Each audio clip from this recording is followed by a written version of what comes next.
Alrighty, team. Got another YouTube Q&A today for you.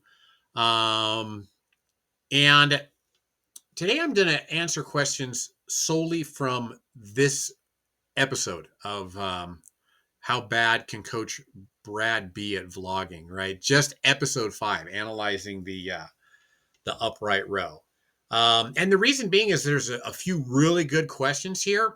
And in addition to that, I'm going to kind of get into the weeds a little bit as far as evidence goes and etc.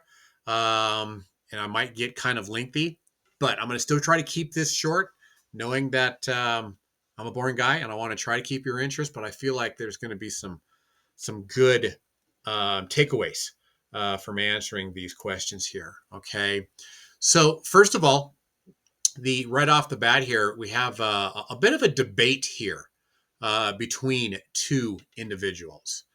Medieval Astronaut 0605 says, this might be exactly what I'm looking for. Been moving away from overhead presses to some more targeted shoulder movements. You know, some kind words to say there. Soka Steve comes back with, why would you want to drop pressing though? And then you can read their responses here, right? Medieval Astronaut says, I love the shoulder press, but there's a lot of evidence now to show that it's really not the best when it comes to shoulder development. Overhead press mostly targets the front delts. And then Soka Steve comes back, by evidence, I take that as being some study. You can read those comments there, right, between those two individuals debating the overhead press. And really, to be honest with you, I kind of fall in between these two individuals. If you scroll down into the description, I'm going to link you to a specific study that was done in 2020. Different shoulder exercises affect the activation of deltoid portions in resistance trained individuals. And when you look at that study, it's fairly clear that the lateral raise results in greater muscle activity compared to the shoulder press. And I feel like while that is the case, if you can shoulder press, I think you're better off doing both. And that's kind of the key that I'm going to get into, is if you can shoulder press. Now, just to expand on the evidence here, all of you subscribers to MASS, the monthly applications in strength sports, Eric Helms, our good Dr. Eric, he reviewed this study in MASS. And so you MASS subscribers, you're going to want to go to volume 4, issue 10. And, basically he reviews that entire study. And in his takeaways, I quote here, it says, free weight overhead presses are a solid foundation to shoulder training. They are likely the best exercise for the anterior deltoid, but are also no slouch for middle deltoid development, right? So again, I'm right in between here. I feel like if you can shoulder press, you're going to want to do that and your lateral raises and your upright raises, etc. Because I do feel like it is a solid medial deltoid, anterior deltoid exercise. However, let's face it, the shoulder press, while it just seems like it's just pushing a weight over your head, right? That's a fairly technical exercise. Not very many people can overhead press and keep their shoulders packed, right? They can't overhead press and keep their shoulders packed while keeping the arms straight up over the head and not kind of out in front, right? And dare I say the hi-ho Hitler pose, like we used to say in the RKC School of Strength, right? And as a result, there's a fair amount of shoulder injuries that come from improper shoulder pressing. So I don't feel like not shoulder pressing is going to be a game changer. I feel like you can build a good set of delts without any overhead pressing. In fact, I want to say that I was on a podcast with our good Alberto Nunez, who says that he doesn't really do much in the way of overhead pressing. And Alberto's got some good delts on him. Okay. So that's kind of hopefully addressing, that debate right there. Okay, and then here, Sir Can 272727, he says, "Hey, Coach, just when we say how can Brad be so bad at vlogging, you take it up a notch.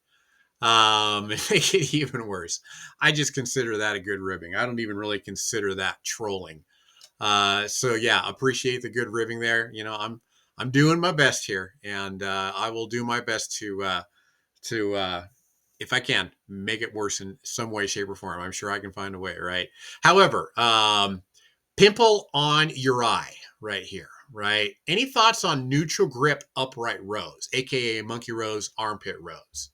So, here I'm kind of feeling like, okay, upright rows, but with the palms facing each other. And to be honest with you, I've never even tried that. I mean, I've certainly never tried it loaded, right? And right now, as I'm kind of doing it,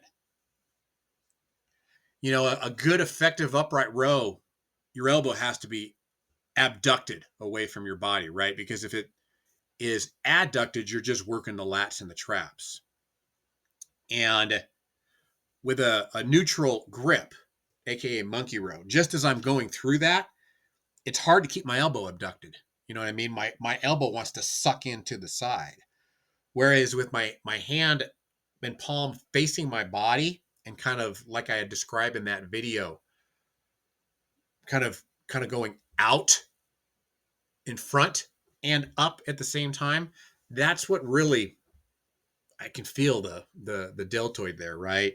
So yeah, I mean, I'll have to try it to be honest with you, but at least initially, as I'm just doing the motion here in my chair, those are my initial thoughts.